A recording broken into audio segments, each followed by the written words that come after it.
Translation and purport by Srila Prabhupada. My dear child, continue dancing, chanting, and performing Sankirtana in association with devotees. Furthermore, go out and preach the value of chanting Krishna Nama, for by this process you will be able to deliver all fallen souls. What were the instructions of Mahaprabhu's guru? To dance and chant, assembly of devotees, and go out and distribute. Very good. Do you remember that? What was the first one? No, first one. Dance.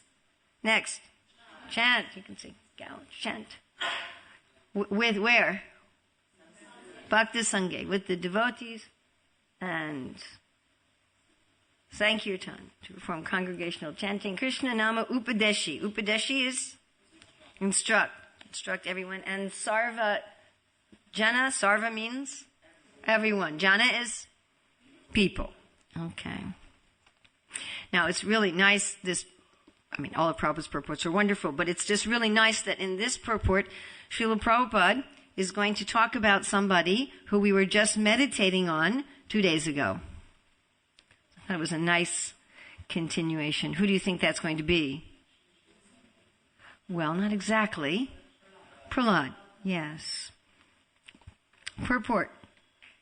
It is another ambition of the spiritual master to see his disciples not only chant, dance, and follow the regulative principles, but also preach the Sankirtan movement to others in order to deliver them. For the Krishna consciousness movement is based on the principle that one should become as perfect as possible in devotional service oneself. I like that, as perfect as possible. And also preach the cult for others' benefit. There are two classes of unalloyed devotees, namely Goshthiyanandis and Bhajananandis. Bhajananandis refer to one who is satisfied to cultivate devotional service for himself. And Goshthiyanandis is one who is not satisfied, simply to become perfect himself, but wants to see others also take advantage of the holy name of the Lord and advance in spiritual life. The outstanding example is Prahlad. Did you listen to the beginning? The outstanding example is Prahlad Maharaj. Very nice. They're sleeping. When he was offered a benediction by Lord Nrsingadev, Prahlad Maharaj said, Naivo dvije para durajaya vaitaranyas twadvirya gayana mahamrita magna chitta soche tato vimukta chetasa indriyarta mayastukaya baram udvahato vimudan. My dear Lord, I have no problems. Just imagine, Krishna comes to you. What would you like? And you say, I have no problems. Yeah, okay. My dear Lord, I have no problems. Actually, most of us, we have a list, huh? Like I don't know what it's like in this country, but in America, if you go shopping around Christmas time, you see in some shops, there's some statue of Santa Claus, and in his hands, there's this long list. My dear Lord, I have no problems. Actually, in this most conditioned souls, we have our top problems, and as soon as those get solved, then something else moves to the top of the list. Have you ever noticed that? You're thinking, if I could just solve these problems, and I'd be happy. And somehow you solve those problems, and then there's other problems. It's quite interesting. But Prahlad Maharaj said, I have no problems. Did Prahlad Maharaj have no problems? My goodness. He really had problems. I mean, anybody here have someone trying to kill you? Anybody here? I mean, actually, not like you're just hallucinating, but actually putting you under the feet of mad elephants, throwing you in the middle of a fire, giving you poison. Anybody? If that was happening to you, would you say you had no problems? He said, I have no problems. And want no benediction from you, because I am quite satisfied to chant your holy name.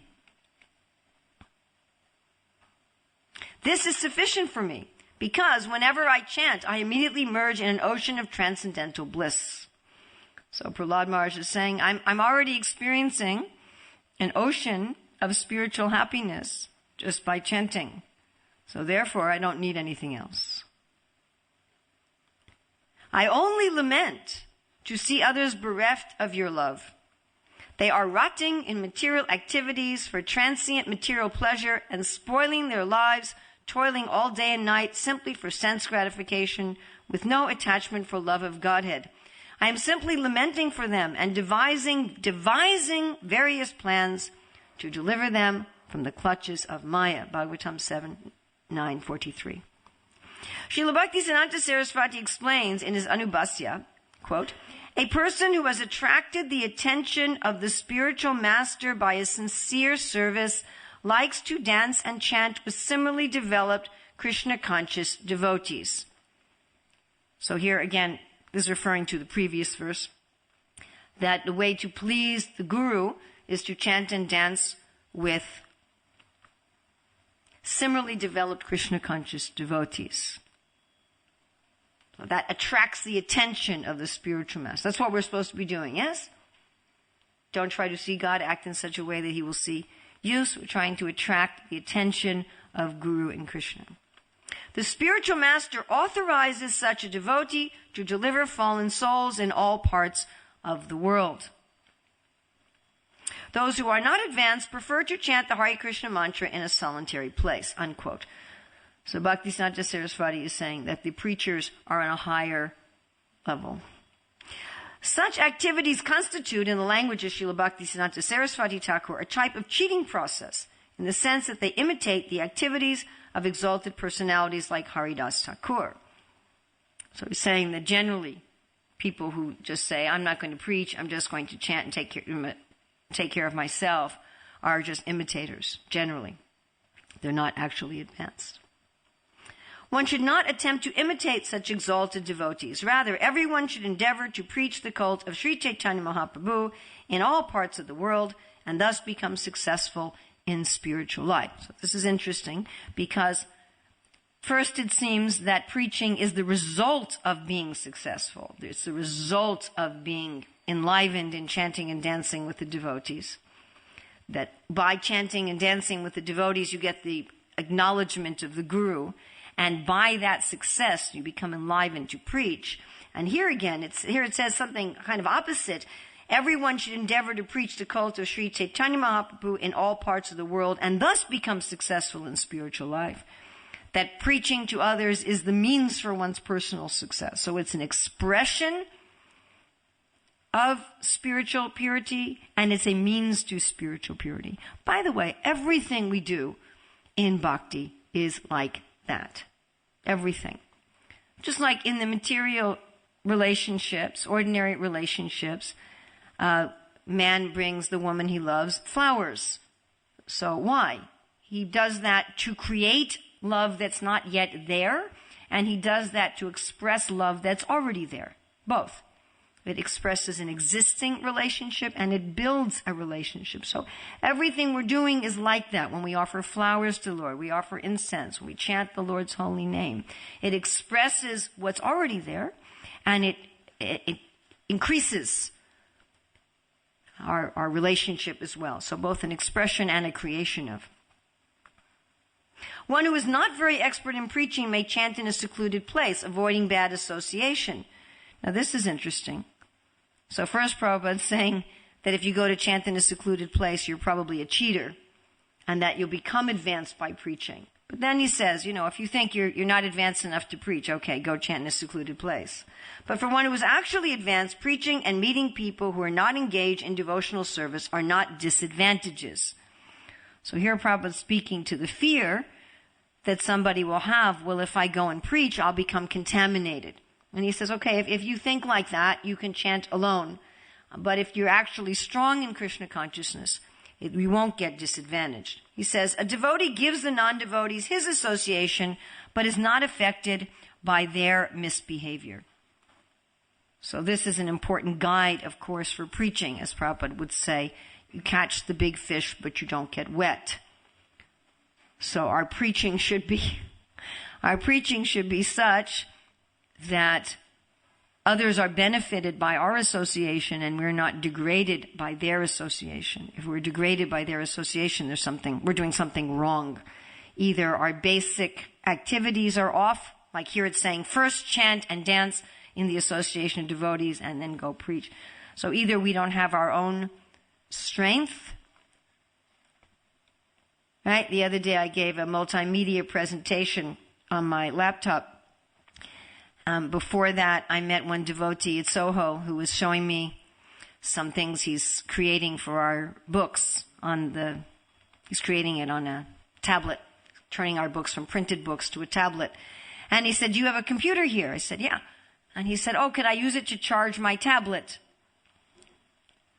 It doesn't have enough battery. And I said, "Well, I don't think I should do that because I'm going to give a presentation." And when I give a presentation, I said, I didn't bring my cord. When I give a presentation, I have 2 batteries in my computer. I said it fully drains one battery and partially drains the other. So I have to make sure I have enough battery life in my computer.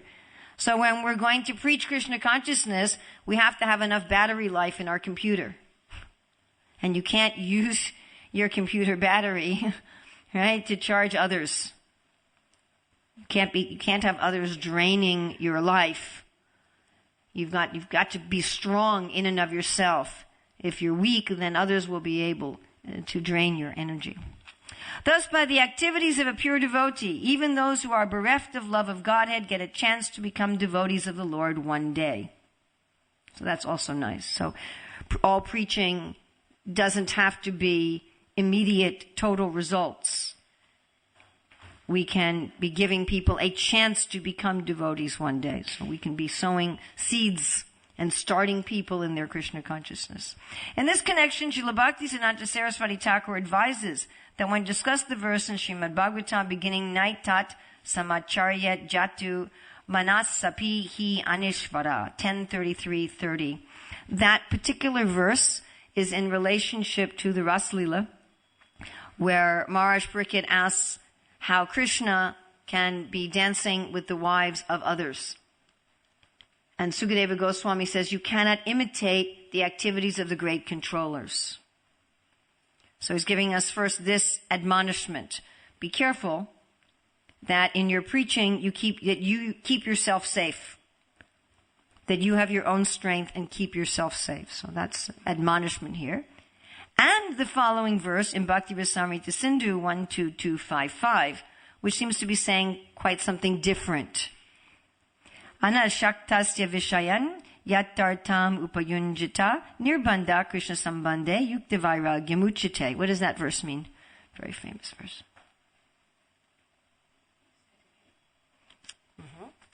Anashaktasya vishayan yattartam upayunjita nirbandha krishna sambandhe yukta vairagyam uchite. Generally we quote this last line. Nirbandha krishna sambandhe yukta vairagyam uchite. It's a very often quoted verse, and it's sort of one of the founding pillars of our International Society for Krishna Consciousness.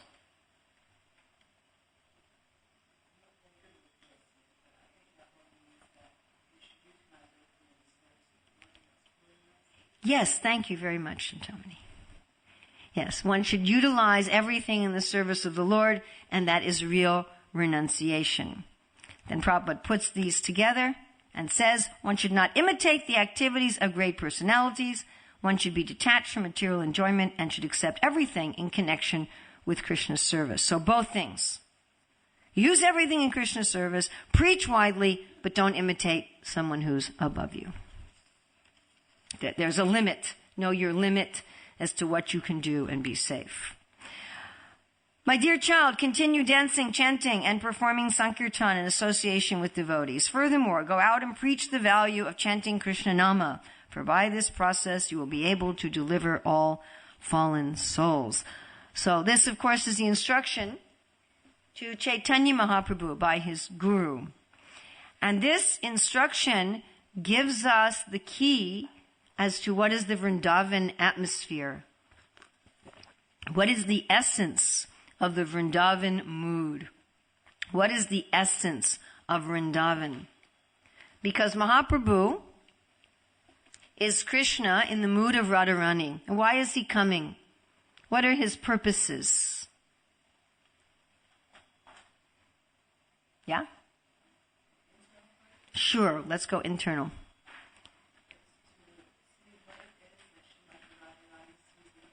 What Radharani sees in him, yes?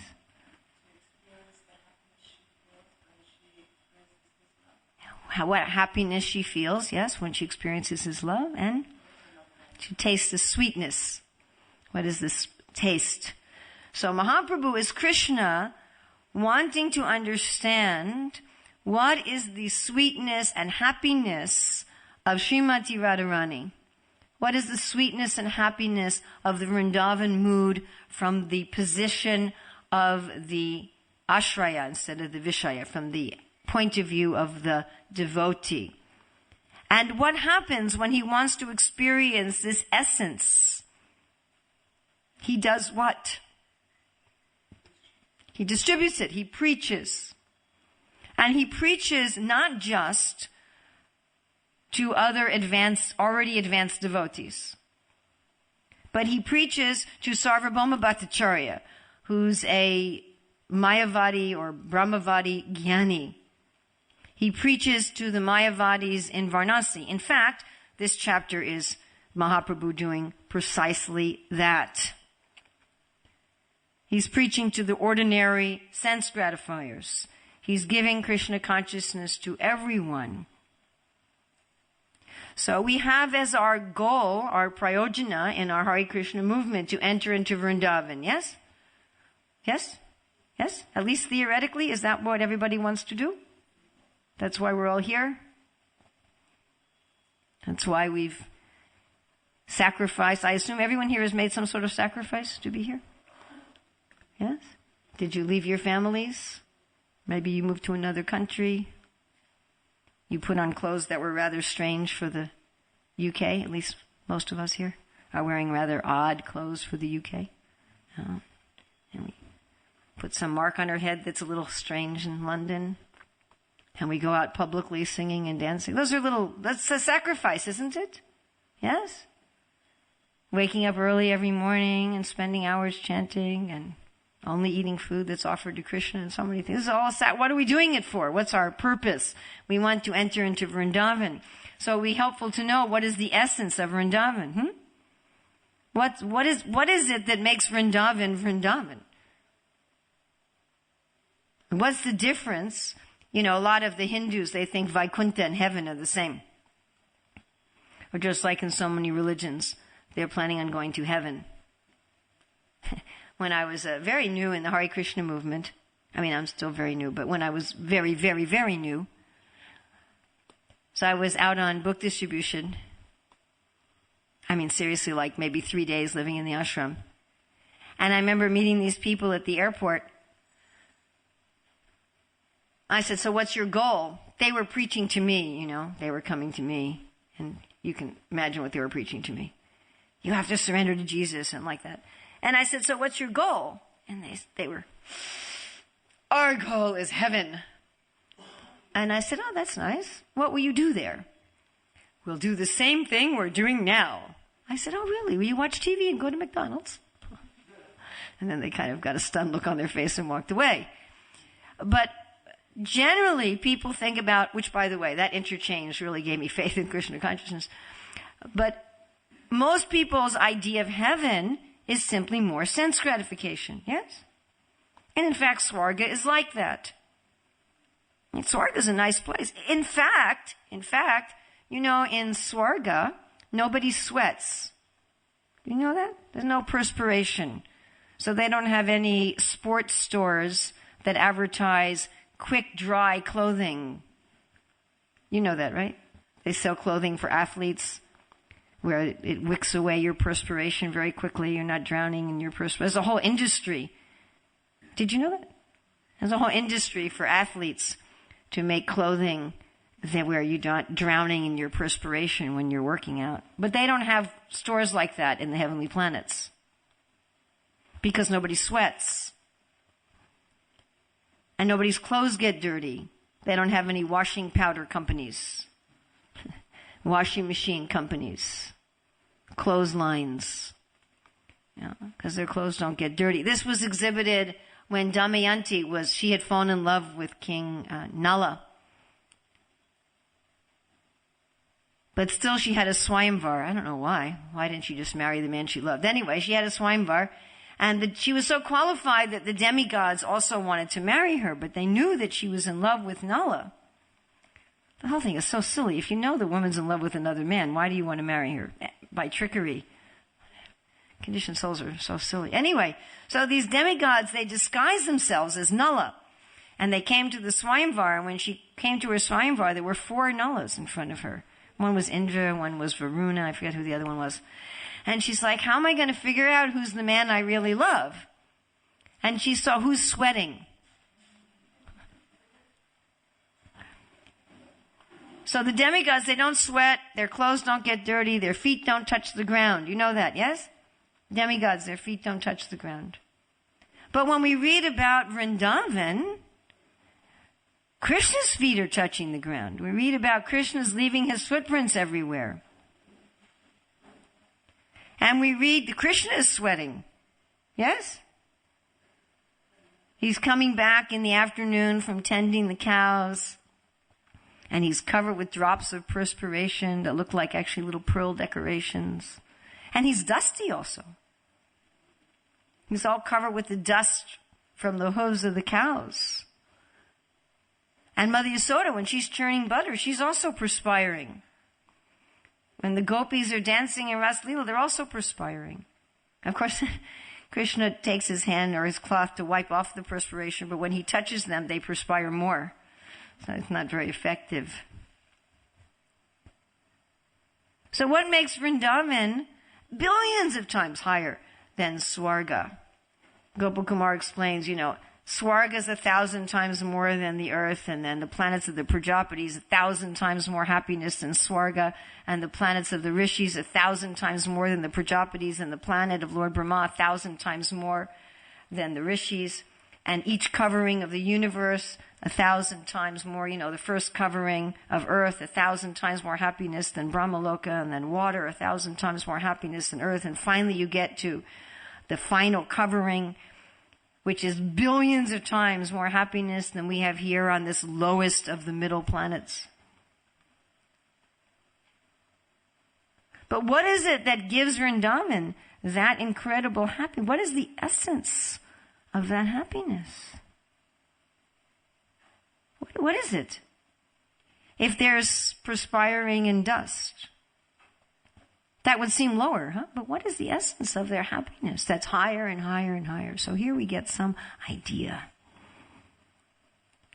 When Prabhupada saw how nicely Jamuna was cooking, he told her, you must teach others. He said, if you don't teach others, you'll become envious. So I pondered that. Why is that? One of my favorite quotes is in the book Bhakti-loka. Bhaktivinoda Thakur and Bhakti-loka is giving a commentary on the Upadeshamrita, the Nectar of Instructions, text 2 and 3, which is what to do and what not to do. And his section on Niyamagraha, I feel, is one of the most wonderful. One of the most wonderful sections anywhere in any of the writings of our acharyas. And he talks about how there's different rules for people at different levels. And he says in the top level, those who are in Goloka Vrindavan, there's one to-do rule and one not-to-do rule. The to-do rule is love, is prema, and the not-to-do rule is don't envy. That's all.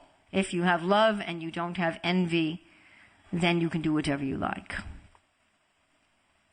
So what is the essence of this love and not envy? What is this essence of the Vrindavan mood? How is it exhibited? Let's look at the opposite. So materially, how does one enjoy?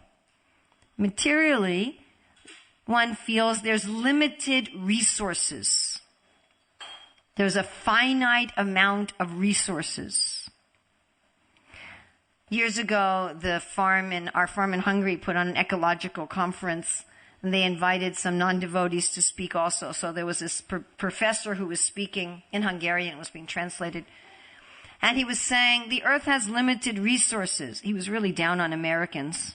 I wondered if I was the only American in the audience, but he was really criticizing the Americans and saying how the Americans were only 5% of the world's population and using like 50% of the world's resources. And, I was kind of slinking into my seat. But he was saying there's a limited amount of resources. Therefore, he said, we shouldn't have children. Why? Because then will be more for us. It's actually what he said.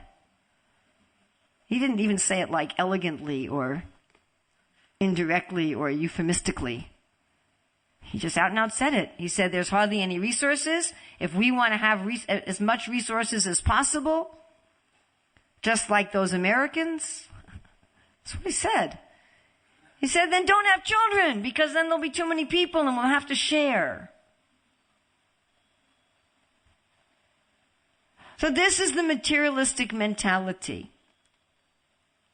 Right? Practically speaking, every child doesn't want to share. Children have to be trained to share. And they resist it. It takes years to train children to share. They don't like it. Right? They always want to get the bigger half of the cookie.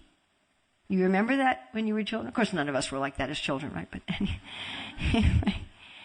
And adult society is also like that. If you get a really nice car, do you want your neighbor to have as nice of a car or a little bit less?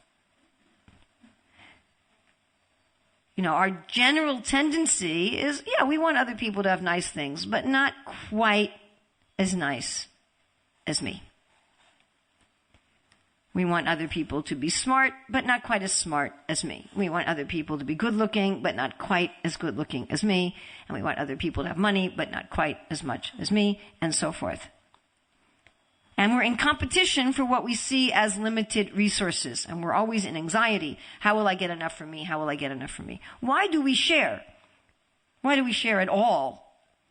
Because we've been trained by our parents and our teachers and our society that because there are limited resources, if everybody were just to steal and to hoard, then you probably wouldn't get enough either, because everybody would steal from you and hoard from you.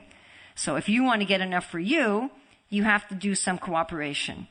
But the motive for cooperation, the motive for sharing, is to get more for ourselves. Generally, 99.9% of the time, when people want to marry, and a lot of people talk to me about finding a husband, finding a wife, they think about what the spouse will give them. 99.9% of the time. It is so unusual for anyone to say, I'd like a husband that I could do this kind of service for and that kind of service for and this. I don't hear that. Or I'd like a wife that I can help in this way and that way and the other way. I want a wife who can do this for me, that for me, and this for me, and I want a husband who can do this for me and that for me and this for me. Even when devotees talk about where they want to live, they almost always think about what will the place do for me. And my desires is very unusual for someone to say, I want to go to that place because I'm really inspired about the programs there and I want to help them. It's unusual. So our general mentality is, I cooperate and I share because I'm thinking that that's a better way to get my needs met. It's going to be more efficient, more productive than if I just take. If I get a reputation as a taker, nobody will want to give me anything, huh? There's some people like that. Have you ever met people that have a reputation as being a taker? And you don't want to deal with them. So if I get a reputation as a taker, nobody want to deal with me. But if I get a reputation as a sharer, then people will be willing to give me and then I can take. So that's the materialistic mentality. So the Vrindavan mood is exactly the opposite. So the material mood is I'm enjoying at others' expense. And in fact, Jiva Sajiva Jivanam. That is, the whole material world is designed like that. I can only live at the cost of the lives of others. At the cost of the lives of others. Try living without killing anything. Can you do it? Can you live without killing anything? Impossible. You can't walk. You can't breathe. I mean, you can get one of those little masks, but you'll still be killing something. And try to eat without ever killing anything. How are you going to do that? I'll just eat apples or something, Oh, but then you've deprived the seeds of the apples from the apple fruit they were going to use to nourish themselves as they were growing. I mean, somehow or other. The big fish eating the little fish.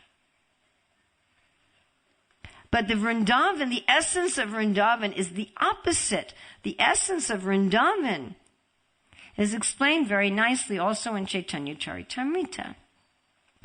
Here, of course, it's explained, but sort of indirectly. But it's explained directly in Madhya Lila chapter 8. What is Madhya Lila chapter 8 about? Yes, Mahaprabhu talking to Ramananda Roy talking to Mahaprabhu, actually primarily. So Mahaprabhu is going higher and higher and higher and higher and higher and higher and higher. What is the goal of life? No, that's external. That's external. That's external. Varnashram, that's external. Varnashram offered to Krishna, that's external. Sarvadharma Prityaja, that's external. Right? Gyan Mishra Bhakti, that's external. Oh, pure Prema Bhakti. Oh, that's okay. Now go on. And finally he comes to Sakya, Vatsalya, Madhurya. Oh, very good. And then go on, tell me more, tell me more. And Ramananda Roy starts describing Vrindavan. And in 2:11 to 2:13, he describes what is this essence of the Vrindavan mood. So those experiencing the top ecstasy in Vrindavan, which is the top of the top of the top of the top of the top. And who's the top in Vrindavan? They are the gopis. So how do the gopis find happiness? Pleasing Krishna. And how do they try to please Krishna? Yes. The gopis are thinking, they're feeling. When Radharani is enjoying with Krishna, they feel, Ramananda Roy says, 100 times more happiness than when they're with Krishna themselves. So opposite to the material. Material, my happiness is at others' expense. Spiritual, my happiness is at my expense.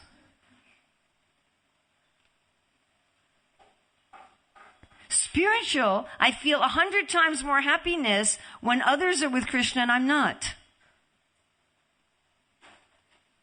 Can you imagine any Olympic champion? They're running in the Olympics. I'm so happy that you got the first place and I didn't. Could you imagine that? Would anybody ever say that? Any of the second place, it's really funny. In the Olympics, the second place winners are crying. Oh, why didn't I get first? But the gopis, they're saying, you go be with Krishna. 100 times more happiness when they see that Radharani is with Krishna. And then the next verse, Ramananda Roy says, and what of Radharani? Does she just say, oh yes, now I'm with Krishna? All those other gopis, they wanted me to be with Krishna. Now I'm with Krishna. I'm happy. No. How does Radharani feel? What is she doing?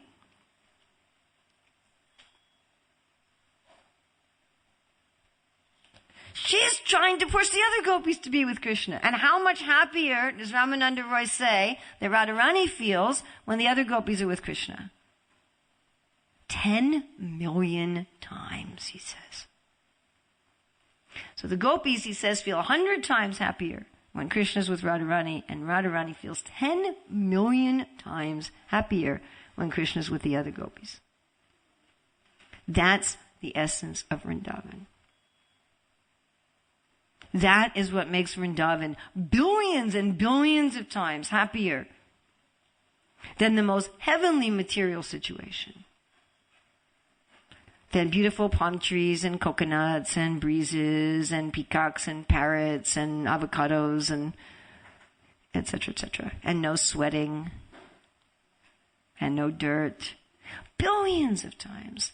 The difference is, one is I want my happiness at your expense, and the Vrindavan happiness is my happiness is at my expense. Your happiness is my happiness. My giving to your happiness is my happiness. Material is my taking from your happiness is my happiness. I'm sorry. I'm really sorry. But if you look in your heart, that's what you'll see. I mean, if you really look, and if you know, of course I'm not talking to anybody here, but the materialistic people are like that. Hare Krishna. When I first came to the Krishna consciousness movement, I remember the devotees talking about materialists. And I think, yeah, those materialists. And then after a while I realized, oops, I'm the materialist. But anyway. So the materialist is thinking, is feeling, not thinking, feeling, desiring. My happiness is to take from your happiness. And the Vrindavan mood is my happiness is to give to your happiness. The natural position of the jiva is vicarious enjoyment, not direct enjoyment. And we have this example all the time, this analogy given, that how does the hand become happy by putting food in the stomach? It's indirect. It's not direct. The hand doesn't become happy. So soon we're going to have prasadam. And if you take the prasadam and just...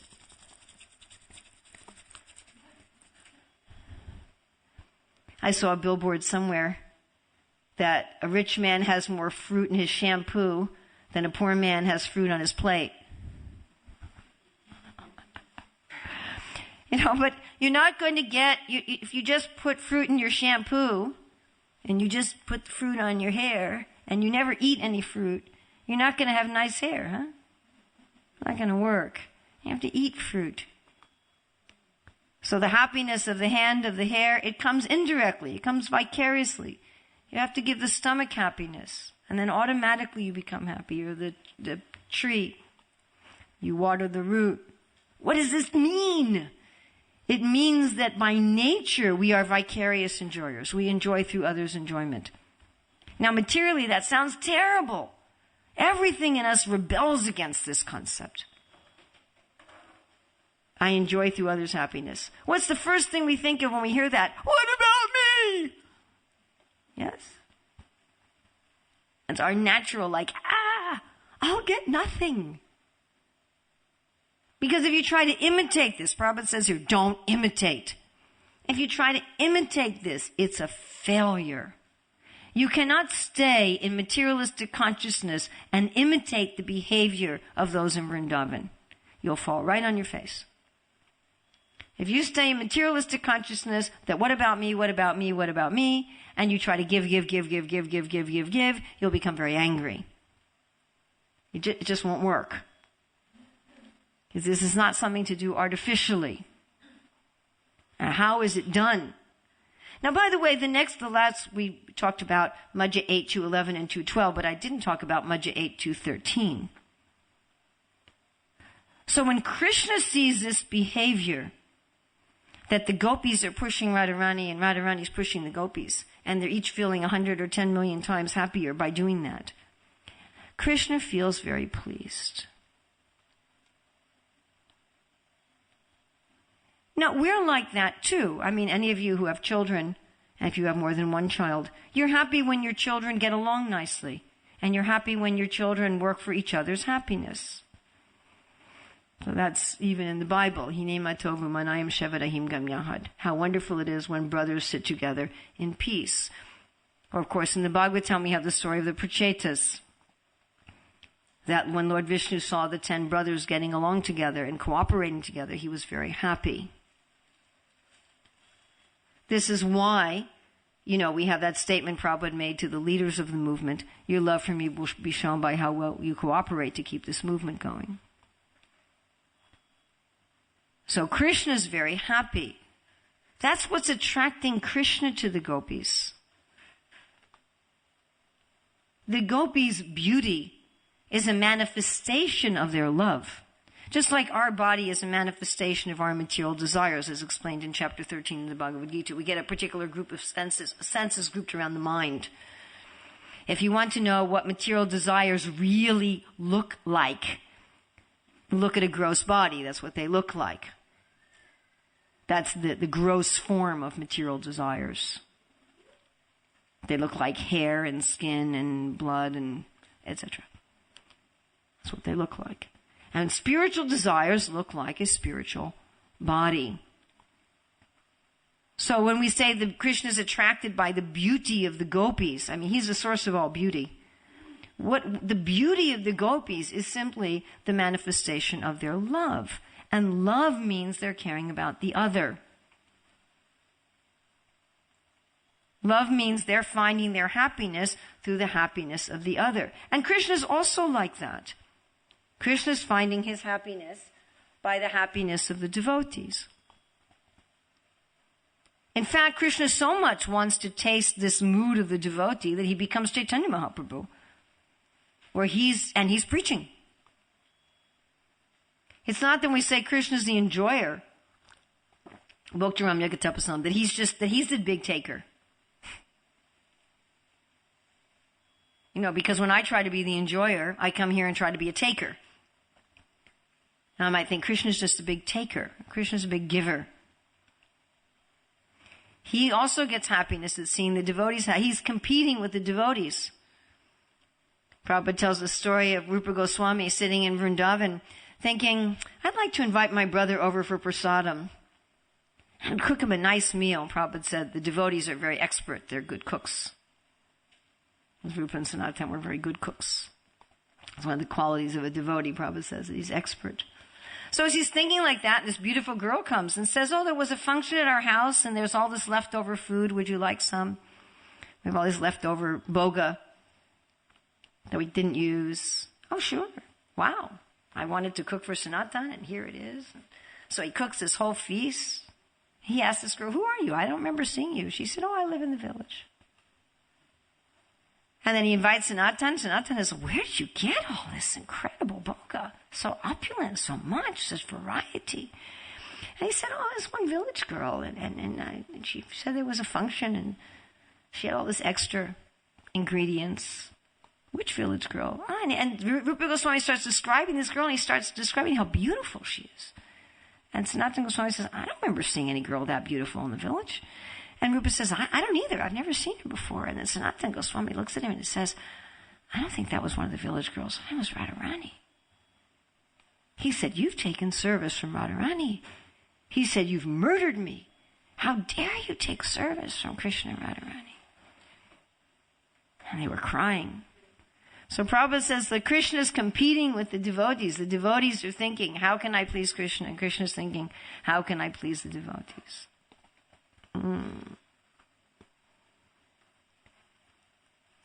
So this is the essence of preaching. Somehow or other, yukta vairagya, by any means, but without getting contaminated ourselves. Using any means, using whatever we can in Krishna's service without contaminating ourselves. In this mood. And what's interesting is that by preaching, one becomes recognized by Krishna, just like Krishna enjoys this dealings between the gopis. He says, yes, this is what I like. And by the Guru. What's emphasized here, because this is the instructions of Guru, is that the Guru is becoming pleased when he sees this preaching of the disciples. So if we want to get recognized by Guru and Krishna, if we want them to invite us in, that's what it's all about, my dear friends. This is not a mechanical process. Mechanical processes are you're locked in prison and you find some way to manufacture a key and open the door.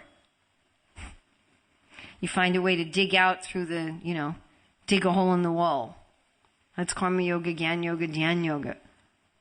By my own strength, by my own ability. But bhakti yoga is you act in such a way that Guru and Krishna open the door and say, come in. So what's going to have them open the door is by seeing in us the Vrindavan mood. Why will they invite us to Vrindavan? Duh. If you're having a party, you want to invite people that are in the same mood as your party, yes? You don't want to invite we call in America, party pooper. Do you call them that here? Do you use that expression? Or we also call them a wet blanket. Gate crasher. Yeah, okay. So you're having a program, you're having a festival. You don't want to invite somebody who has a completely different mood. So if we want to go to Vrindavan, what is the essence of Vrindavan? The essence of Vrindavan is love by giving. Love by giving. So how do we get this love by giving? That's so many more times happier than anything heavenly that we can't even imagine. That's happier than direct contact with Krishna.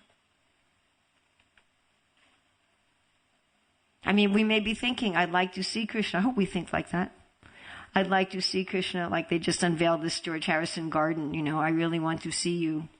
I was just reading this in Krishna book where Akura is meditating. I really want to see Krishna. And Prabhupada's talking about this is the perfection, to see Krishna, to have him put his hand on you, like Prahlad Maharaj. We're reading here how the Singhadev put his hand on the head of Prahlad. Immediately Prahlad's freed from all contamination and ecstasy. To see the Lord's lotus feet, and touch his hand and smell him, etc.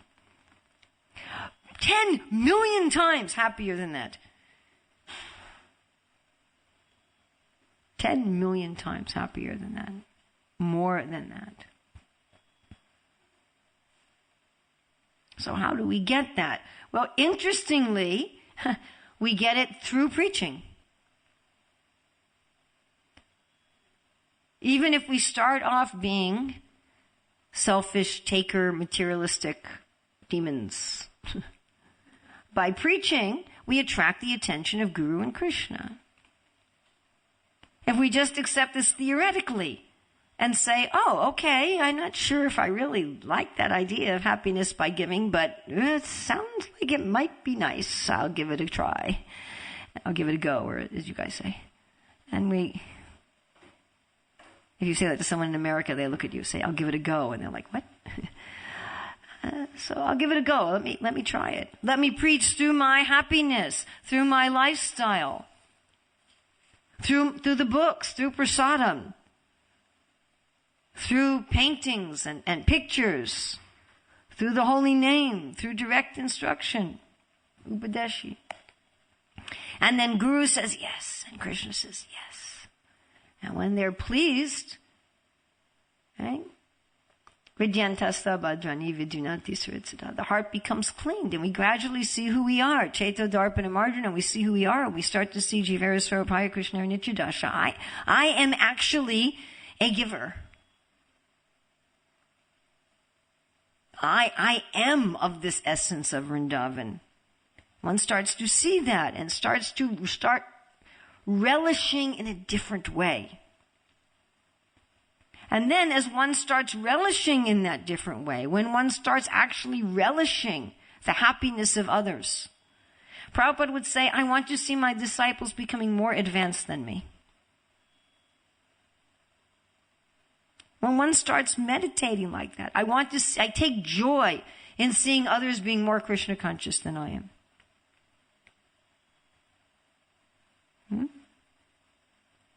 And then, one's desire to preach is no longer theoretical. It's no longer that, well, okay, what I'm supposed to do, and so I'll do it.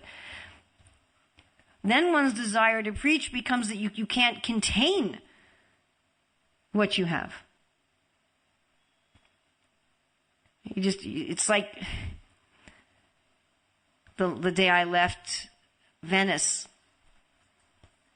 the town president and his wife invited me to their home for prasadam as we were driving to the airport. We stopped at their home for prasadam. And of course, it's Italy, so they made pizza, of course.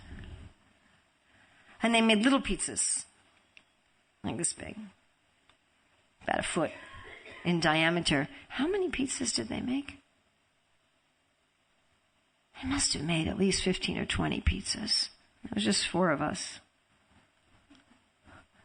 So you have so many pizzas, you can't eat all of them. I said, you're going to have to do the traditional householder thing and go out on the road. And anyone who's hungry, And plus they had stuffed zucchinis and cake and salad and so many things. It wasn't even just pizza. So by preaching, when you start to get the favor of Guru and Krishna and you cleanse the heart and you start seeing your real nature, then you start having happiness that's so many thousands and millions of times more than taking happiness. And you start experiencing pratyaksha vagamam dharmam susukam. You start experiencing susukam. Please, we have to do this. Parandrisva nivartate. If you just stay theoretically licking the outside of the jar of honey and talking about the honey and looking at the honey in the jar, after a while you'll go look for honey someplace else. So by preaching, one experiences this. And when one experiences this, one realizes one has a lot more pizza than one can eat. You realize Krishna's invited me to a party and he made too much pizza. You know, they were begging us, please eat. I said, I can't eat anymore. One time when I was leaving India going somewhere, I can't remember. Actually, the devotee is here, but he's not here. So I was staying at the home of an Indian family, and as always, when you stay at the home of Indian families, they give you too much to eat. It's like their regulative principle. You know, so I'm preparing to go, and they're preparing prasadam for my journey, and they prepared a bag like this big shopping bag. I said, I cannot possibly eat this. And I couldn't give it back. Generally, you can go through it and give back parts of it to people, although they don't like that, but usually they'll tolerate it, but this family would not tolerate it. They said, you are taking the bag. I'm like, what am I going to do with this bag of prasadam? I had a long journey, and I thought, you know, it's going to rot, and what am I going to do? There's no creatures in the airport. You can't like put it out on the ground in the compost pile of the airport. You know, you have to throw it away, and it's offensive to prasadam, and I just didn't know what to do. And then I ran into a devotee at one of my stopovers. As I said, he's visiting this temple now, although he's not here, that devotee. Anyway, I ran into him in a stopover. And he says, oh, Urmila, Hare Krishna, Prabhu. He says, do you have any prasadam? I was like, yes. Thank you, Krishna, you know. I said, now I know why you gave me so much prasadam. So as you're preaching and you start experiencing the happiness of giving, the happiness of vicarious enjoyment, you've got so much prasadam in your bag, you cannot eat all of it. Mahaprabhu talked about this, in fact, in Varanasi. He said, I've brought all this love of God here, and it's this heavy burden, and I don't want to carry it back with me. But nobody here is willing to pay the price. You know that, right? He said that. He said, nobody here is willing to pay for it. So we'll just give it away.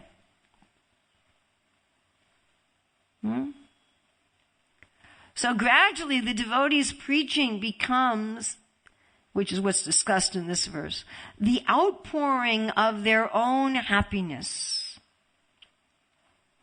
Now, of course, as the devotee starts feeling their own uncontainable, overflowing, cup runneth over happiness, and they start preaching from that platform, well, guess who gets really pleased? Krishna and Guru. They get even more pleased. And then you get even more inner realization, and you realize your nature even more. And then you get more pizza in your bag. And then you want to preach even more, and on and on and on it goes, until one is experiencing this essence of Vrindavan, even while apparently walking around in one of these blood, muscle, skin, hair contraptions. That one is then experiencing being in Vrindavan even here, and practically there's no difference then, here or there. There's no here, there. And then we're fully invited. The door is fully opened. Yes, you are. In fact, there isn't even, practically speaking, a door. One is just already there. So this is the essence of Vrindavan, that we find our own happiness by giving happiness to others. Vicarious enjoyment, happy, enjoying through the enjoyment of others. Enjoying through the enjoyment of Krishna with his devotees and the devotees with Krishna, and wanting to bring as many devotees to Krishna as possible. This essence of Vrindavan is decidedly repulsive to a materialistic person. A materialistic person feels revulsion and fear and terror at the concept of vicarious happiness, at the concept of being happy by giving to others, because artificially it cannot be done. It cannot be done in materialistic consciousness. It will not work. Therefore, their experience of playing with this thing is very bitter for them. But if one does this in Krishna consciousness, then one finds that indeed it's wonderful, and then happiness by taking becomes revulsive and fearful. That one just thinks, oh, why would I want to be a taker? One looks at it and it becomes disgusting. So, my dear child, continue dancing, chanting, and performing Sankirtan in association with devotees. Furthermore, go out and preach the value of chanting Krishna Nama, for by this process you will be able to deliver all fallen souls. Questions, comments, additions, subtractions, corrections, chastisements, etc.?